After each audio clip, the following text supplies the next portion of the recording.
Hello guys, welcome to our YouTube channel. 2026 का जो model paper है वो ऑफिशियली रिलीज़ कर दिया गया है।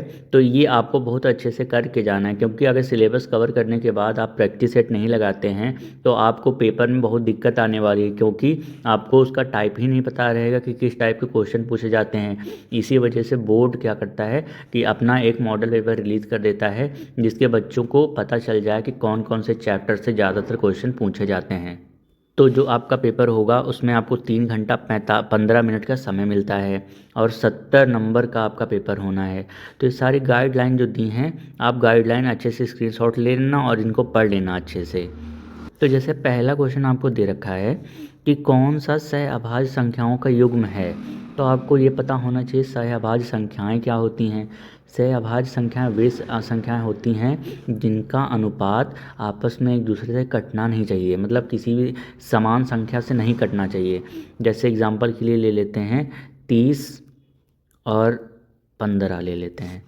तो इनको सहअभाज्य होंगे या नहीं होंगे बताने के लिए अगर इनको काटते हैं, दोनों एक ही संख्या से कट जाती हैं तो ये सहअभाज्य होगा, और अगर नहीं कटता है तो सहअभाज्य नहीं होगा।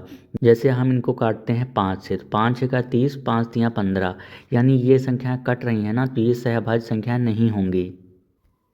तो हमें जैसे चेक करना है इस वाली संख्या को, ये सहअभाज्य है या नहीं है।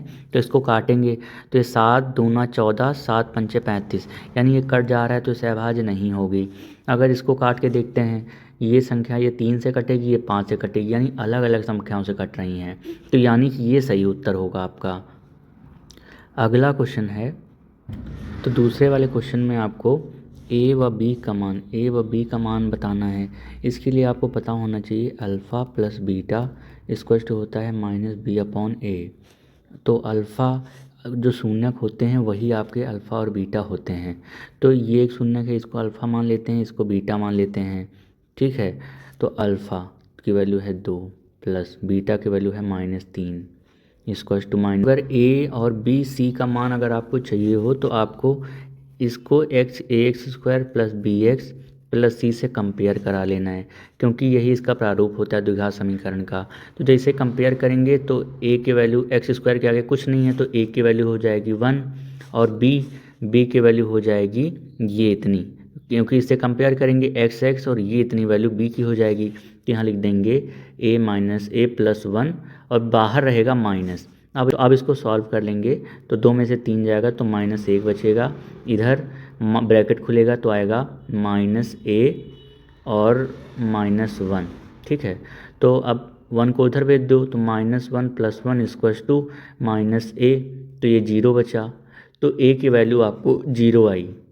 तो इसमें देख लेते हैं a की वैल्यू ये 0 है डी वाले में, तो फाइनली यही आपका उत्तर हो जाएगा।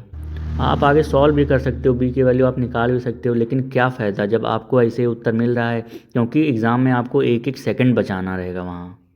तो अगला क्वेश्चन दोस्त आपका बहुत इजी है, थोड़ा सा आपको दिमाग लगाना है यहाँ पर कि यहाँ पर ये देखना है कि कौन सी संख्या n की जगह पर हम रख दें कि वो 8 से डिवाइड हो जाए। तो अगर यहाँ पर n की जगह पर हम 3 रख देते हैं तो 3 त्रिक 9 हो जाएगा, 9 में से 1 जाएगा, वो क्या हो जाए 8 बचेगा, 8 8 से डिवाइड हो जाएगा, तो ये रहा। तो 3 क्या है, 3 एक विषम संख्या है, तो यही आपका उत्तर हो गया। अगला क्वेश्चन बहुत बेसिक क्वेश्चन है, इसमें आपको बस ये पता होना चाहिए कि युग्मों का कोई हल कब नहीं होता है। तो हल तब नहीं होता है जब वहाँ पर a1/a2 = b1/b2 is not equal to c1/c2। अगर ये होता है तो उसका कोई हल नहीं होता है, तो यानी ए आपका उत्तर हो जाएगा। फिर a शून्योत्तर परिमेय संख्या और एक अपरिमेय संख्या का गुणनफल होता है। ये भी एक बहुत बेसिक लेवल का क्वेश्चन है, इसका उत्तर हो जाएगा सदैव अपरिमेय होता है। तो अगला क्वेश्चन है आपका, द्विघात समीकरण ax² + bx + 6 = 0 के बारे में निम्न कथनों पर विचार कीजिए एवं दिए गए विकल्पों में से सही उत्तर का चयन कीजिए। अब इसमें सही उत्तर कौन सा होना है, तो समीकरण के दो भिन्न वास्तविक मूल होते हैं यदि b² - 4ac is greater then 0, बिल्कुल सही है। अगर क्या होता है आपका b² - 4ac, अगर ये फॉर्मूला लगाने पर आपका जो आंसर आता है वो ग्रेटर देन 0, 0 से बड़ा आता है ना, तो आपके जो मूल होते हैं वो वास्तविक होते हैं, सही बात है। उसके बाद समीकरण के दो बराबर मूल होते हैं यदि बी स्क्वायर माइनस 4ac, और अगर उन्हीं का जो आंसर ज़ीरो में आ जाता है तो वो मूल जो आपके निकल के आएंगे वो बराबर निकल के आएंगे, ये भी आपका सही है। फिर समीकरण का कोई वास्तविक मूल नहीं होता है यदि B square minus 4ac is less than zero, तो ये गलत है आपका। उसके बाद समीकरण के दो से अधिक वास्तविक मूल होते हैं यदि B square minus 4ac is greater than zero, तो ये भी गलत है, ये भी गलत है आपका। तो केवल सही कौन सा होगा, केवल सही होगा फर्स्ट और सेकंड। तो आप क्वेश्चन में एक चीज़ गौर कीजिए, एकदम बेसिक जो चीज़ें हैं उन्हीं से रिलेटेड पूछा जा रहा है, तो इसी वजह से जो बेसिक चीज़ें हैं उनको बिल्कुल नहीं छोड़ना है। अब अगला क्वेश्चन देख लेते हैं। तो अगला आपका क्वेश्चन पूछा है, समांतर श्रेणी दी गई है इसमें और इसमें ए दिया गया है। तो अगला क्वेश्चन में आपको समांतर श्रेणी दी गई है और उसका 11वां पद पूछा है। तो 11वें पद का सूत्र क्या होता है, होता है a11 बराबर a प्लस 10d, ये होता है। बस यहाँ आपको a चाहिए, d चाहिए, बस रख दो, वैल्यू निकल आएगी। तो यहाँ पर a की वैल्यू आपको दी गई है -5 और उसके बाद +10, d का वैल्यू आपको चाहिए। d का वैल्यू क्या होगा, a2 माइनस a1 होता है, तो a2 है -5/2 माइनस a1 हो जाएगा माइनस माइनस +5, तो हो जाएगा 5 2 10 और 10 में से 5 गया तो 5/2, ये आ गया आपका d।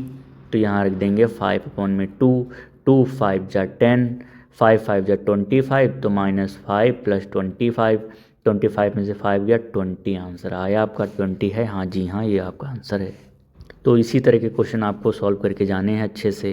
अगले क्वेश्चन में आपसे पूछ रहा है कि बिंदु -4, -4,0, 4,0, 0,3 जो हैं वो किसके शीर्ष हैं, समकोण त्रिभुज के, समबाहु त्रिभुज के, समद्विबाहु त्रिभुज के, विषमबाहु त्रिभुज के। तो इसको निकालने के लिए आपको क्या करना पड़ेगा, पहले आप एक ट्रायंगल ऐसे बना लें। तो यहाँ दिया गया है -4,0 और दिया गया है 4,0 और 0,3। आपको करना क्या है कि इसको a मान लेते हैं, इसको b, इसको c मान लेते हैं। पहले इनके बीच का डिस्टेंस निकालना है, फिर इसके बीच का डिस्टेंस निकालना है, फिर इसके बीच का डिस्टेंस निकालना है। जब डिस्टेंस निकल आए तो आपको देखना है कि अगर AB जो BC के बराबर है और BC CA के बराबर है, समबाहु त्रिभुज हो जाएगा। अगर दो भुजाएं बराबर आ रही हैं तो समद्विबाहु त्रिभुज हो जाएगा। अगर कोई बराबर नहीं आ रही है तो विषमबाहु त्रिभुज हो जाएगा। अगले क्वेश्चन में आपको दिया गया है, दो समान कोणिक त्रिभुजों में उनकी संगत भुजाओं का अनुपात सदैव समान रहता है, यह कथन किसका है। तो ये कथन अगर आपने पढ़ा होगा तो ये आपको पता होगा कि ये कथन जो है वो थेल्स का है।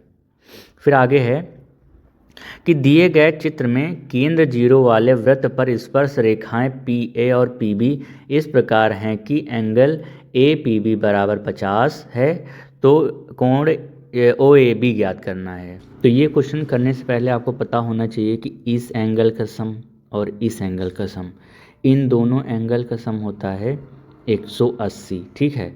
तो अगर इन दोनों का सम 180 होगा, उनमें से ये 50 है, तो ये कितना होगा, तो 180 में से 50 जाएगा तो 130 आएगा, ठीक है। तो अगर ये 130 है और ये त्रिज्या है, साथ में ये भी त्रिज्या है, अगर ये दोनों त्रिज्याएं हैं तो इनके आप जो सामने का कोण होंगे वो भी बराबर होंगे। तो अगर दोनों 130 में से निकालेंगे तो त्रिभुज के जो सारे कोणों का मान कितना होता है 180, तो 130 तो यही है, तो बचा कितना 50, ठीक। तो यानी ये 25 है, ये 25 है, तो 25 आपका उत्तर हुआ। तो इस तरह से आपके जो 10 क्वेश्चन हुए आपके मॉडल पेपर के वो कंप्लीट हो गए। तो यहाँ 10 मिनट मात्र लगा होगा, 10 मिनट में आपने 10 क्वेश्चन समझ लिए हैं। इसी तरह मैं सारे आपके क्वेश्चन करवा दूंगा। So please like, subscribe and comments if you like this video. Thanks for watching.